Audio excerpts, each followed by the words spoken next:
2027년 3월에 대통령 선거가 있잖아요. 네. 2년 6개월 남았는데 벌써부터 뛰고 있어요. 예, 며칠 전에 모 신문에 섀도우 캐비넷 얘기하고 내각에 기용할 사람들을 벌써 인재해서 뽑으라고까지 얘기했어요. 네. 그 특정 신문 난 거 보니까 언론에 약간 플레이한 것 같은 냄새가 나요. 그건 왜 그렇겠어요?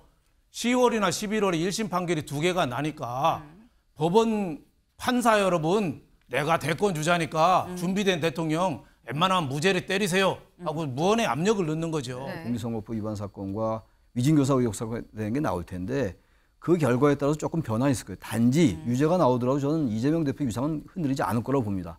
그럼에도 불구하고 이제 여건이 상당히 공세로 나올 테니까 네. 그게 좋은 변수 될 거예요. 그래서 저는 그것도 큰 변수가 안 될 것 같고 아무튼간 이재명 대표는 지금 이상돈 전 의원도 만났다는 거 아닙니까? 네. 그러니까 중도 보수 막론하고 이제 이렇게 두루두루 만나면서 자신의 위상을 과시해 나가는 그런 하나의 과정 아니냐. 특히 추석 전이니까 많은 사람들이 정치기 좀 할 거 아니겠어요.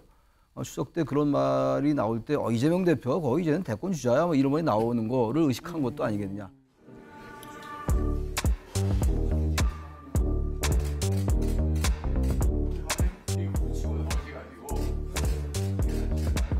왠지 크게 오르겠어요. 근데 뭐 한 2년 이상 되고 걱정되는 건 맞지 않습니까? 네? 걱정되시는 거 아니요, 맞잖아요. 지금 상황을 보면은 걱정될 게 뭐 여러 가지가 많이 있는데 그걸 뭐 억지로 해결할 수는 없는 거고 시간이 흘러가고 하면은 뭐 자연적으로 해결할 수밖에 없기 때문에 그 모든 거를 이렇게 뭐 성급하게 한다고 되는 일이 없어요. 네, 맞습니다.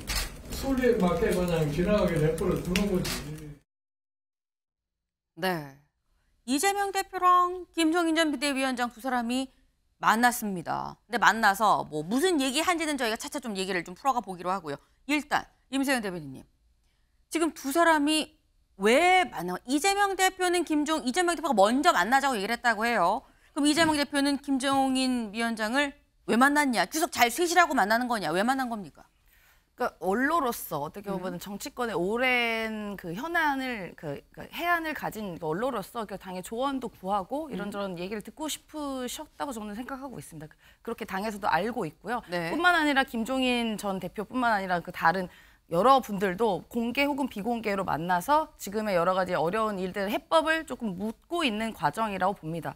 특히나 지금 민주당 같은 경우는 야당이지만 또 제1당이기 때문에 무거운 책임감을 갖고 있고 또 이재명 대표 같은 경우도 지난 대선 주자였고 또 지금 민주당에서는 어떻게 보면은 그 여론조사상으로는 인하하면은 어떻게 보면 가장 강력한 대선 후보이기 때문에 다양한 이야기를 듣고 해법을 제시해야 되는 것이 어떻게 보면 무거운 책무이지 않을까 싶습니다. 그래서 지금 뭐 김종인 전 대표뿐만 아니라 그 이후에도 또 수많은 원로분들과 그 또 많은 그 지식인들을 만나서 묻는 과정이 있을 겁니다. 아마도 이제 사실 이제 저런 과정은요, 윤석열 대통령께서 오히려 저렇게 더 많은 분을 만나서 이야기를 듣고 여론이 어떤지를 알아봐야 되는 게 사실 더 맞는데 어쨌든 야당의 대표이지만 그래도 이런저런 얘기를 듣고 국정의 파트너로서의 역할을 하는 과정이라고 저는 보여집니다. 네. 이재명 대표 입장에선 지금 뭔가 산적한 현안들이 굉장히 많기 때문에 원로를 만나서 좀 묘안이 뭐가 있습니까? 라고 물어보고자 만난 거 아니겠느냐라는 취지의 말씀을 하셨어요. 또 일각에선 추석 연휴 앞두고 의료 대란을 좀 생각을 해서 일부러 만난다라는 얘기도 나옵니다. 왜? 요 얘기가 나왔거든요. 들어보실까요?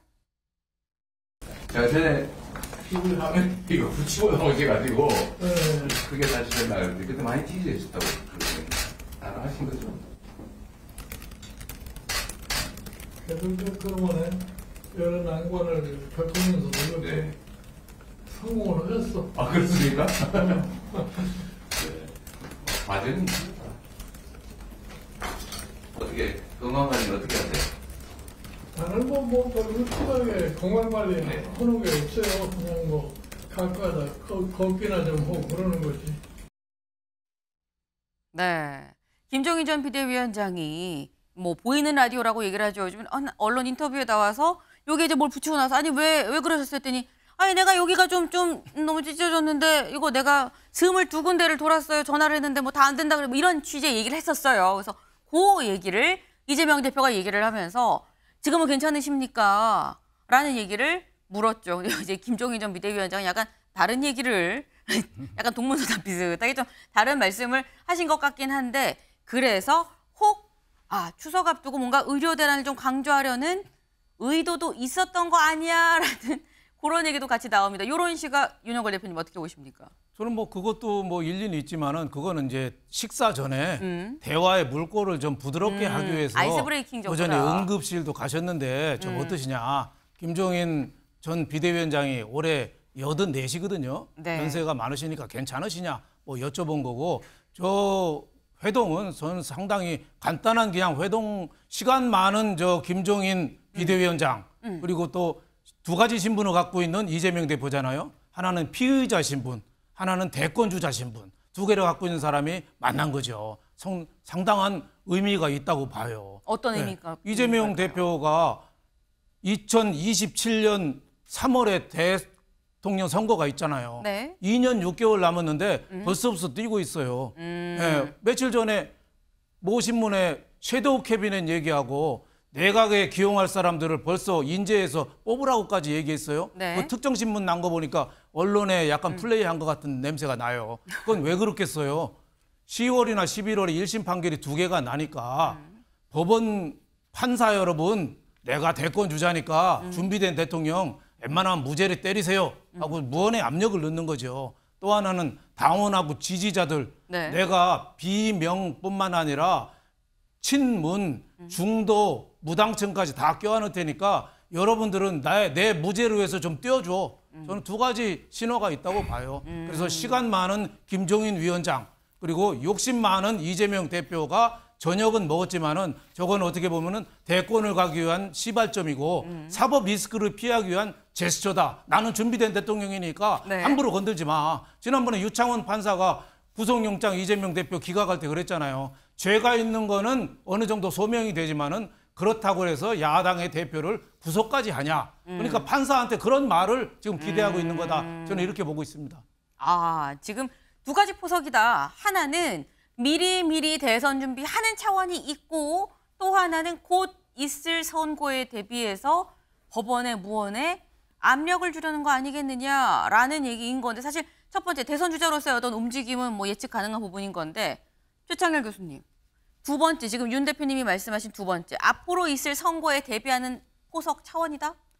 그건 조금 논리적으로 정합성은 조금 떨어지는 것 같긴 한데 아마 그게 같이 포함되어 있긴 할 거예요. 그러니까 제가 요즘 이재명 대표의 이 행보를 보니까 네. 보폭이 대단히 넓어졌어요. 보폭도 넓어지고 여유도 보이고. 네. 아까 대담할 때 보니까 어느 제가 신문기사 보니까 김정희 위원장이 얼굴이 좋아지신 것 같다 뭐 이런 얘기를 했다고 그래요. 네. 그러니까 그만큼 제가 봐도 이제 어느 한때는 이 대표의 얼굴이 굉장히 이렇게 초조해 보일 때도 있었어요. 그건 보기 나름이지 주관적인 거긴 합니다만. 네. 요즘 볼 때는 제가 이렇게 객관적으로 봐도 얼굴에 여유도 보이고 아까 섀도우 캐비넷 얘기도 나왔습니다만 이제 거의 뭐 이제 이 야권의 대선주자는 이제 따놓은 거고 뭐 사실 1, 2위를 다툴 정도가 아니라 완전 1위잖아요. 여야 통틀어 대선주자 여론조사가 말이죠. 그런 것들이 눈에 보여요. 야당은 완전 장악을 한 거고 네. 이제 비명 이런 게 의미가 없어요. 요새 뭐 삼김이라고 이제 김경수, 김부겸 전 총리 이런 얘기 나오는데 저는 그것도 큰 의미 없는 것 같아요. 그 전제는 그 대신에 사법적인 문제예요.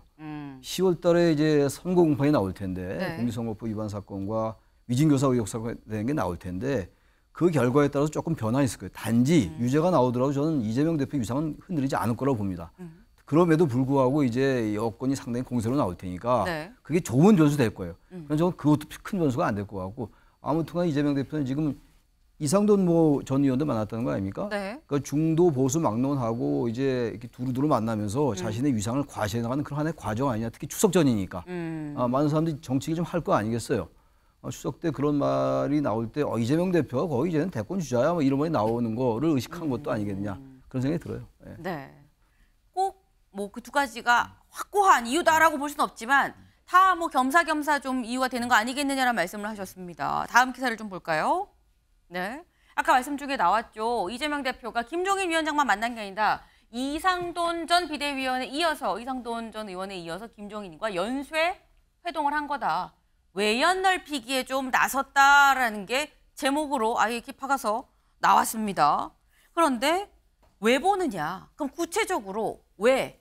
단순히 어떤 이미지 뭐 법원에 대한 압박, 대선 주자로서의 뭐 미리미리 인사하는 그런 거냐라는 건데 요 관련해서 김영진 의원은 이렇게 얘기를 했습니다. 들어보실까요?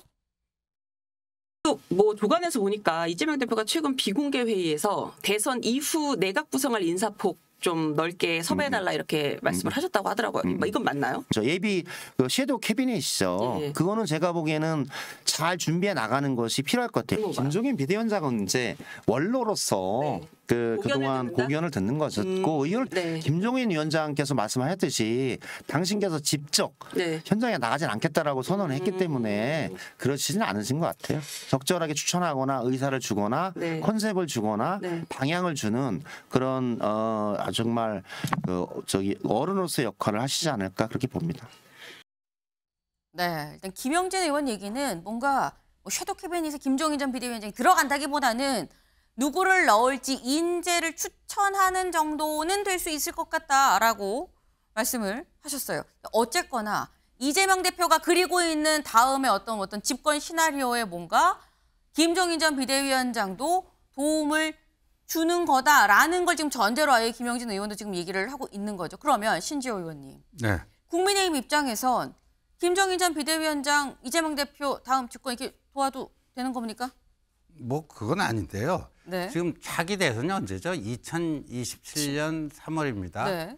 지금이 2024년 9월입니다. 그렇죠. 뭐 섀도우 캐비나 이건 주로 이제 내각 책임제 국가에서 쓰는 방식인데 대통령 중심제에서는 잘 저런 걸 안 합니다. 근데 섀도우 캐비넷이네 뭐 또 김종인 전 위원장 만나고 하는 것이 대권 주자 행보인데 2년 6개월 전부터 무슨 예비 내각을 구성한다 이런 얘기는 들은 적이 없거든요. 그러면 이건 뭐냐면요.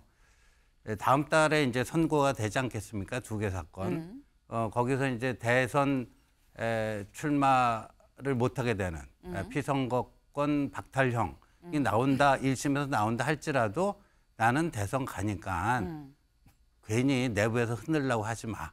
나의 대선 도전은 그냥 기정사실이야. 그러니까 다음 달 1심 선고 결과와 네. 상관없이 그건 굳은 자니까 괜히 그거 흔들려고 그러지 마 하는 그 효과가 있고 두 번째는 그럼에도 불구하고 뭐 공직선거법 같은 경우에는 이제 2심, 3심 가면서 더 짧아질 겁니다. 네. 그래서 과연 2027년 3월 전에 3월 전까지 3월까지 최종 대법원 확정 판결이 안 날 가능성보다는 날 가능성이 더 높아요. 네. 그럼에도 불구하고 이제 이 섀도우 캐비나 이 얘기하는 거는 조기 대선을 치르고 싶다. 조기 대선을 치르고 싶다. 그 두 가지가 깔려 있는 거라고 봅니다. 네. 임세영 대변인님.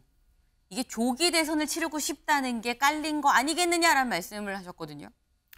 그러니까 조기 대선이 되려면 지금 윤석열 대통령께서 이렇게 임기를 다 못 채우는 일이 발생한다는 것이기 때문에 제가 말씀드린 건데 뭐 저는 잘 모르겠습니다. 뭐 그럴 일이 있을지 없을지는 모르겠습니다만 왜냐하면 이게 지난 선거에 대한 반성도 보여져요. 왜냐하면 지난 선거에서 네. 사실상 그 캠프나 이런 구성이 조금 준비가 안 됐다는 평가가 당내에서 있었습니다. 그러니까 너무 이렇게 조금 준비가 덜 돼서 통합도 제대로 안 됐고 네. 그래서 사실상 0.73%라는 데서 깻잎만큼 진 거 아니냐라는 그 당내 평가가 있었습니다. 그래서 그거에 대한 어떻게 보면 노파심 때문에 네. 미리미리 좀 준비를 잘 해보자. 미리미리 통합하자. 그리고 지금은 어떻게 보면은 이재명 대표의 이기 아닙니까? 네. 1기 때는 사실 정신이 좀 없었어요. 여러 가지 뭐 일들이 많았고 총선도 있었고 그러니까 이제 제대로 된 준비를 2기부터 해보자.